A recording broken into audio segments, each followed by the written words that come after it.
நாயினூர் என்ற ஒரு ஊருக்கு போயிருக்கும் பொழுது வாலிப மகன் இறந்து போய்விட்டான்.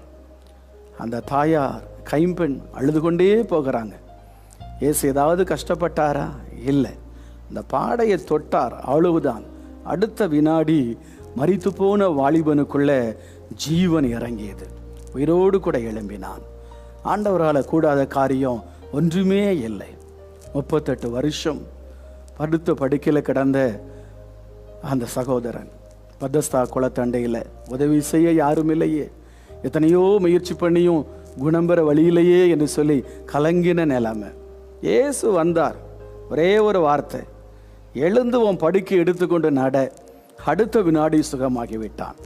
அதே ஆண்டவர் நேற்றும் இன்றும் என்றும் அவர் மாறாதவராக இருக்கிறார். அந்த அற்புதத்தை இன்றைக்கு உங்கள் வாழ்க்கையில் செய்ய போகிறார். அதற்காகவே இந்த அற்புத பெருவிழாவை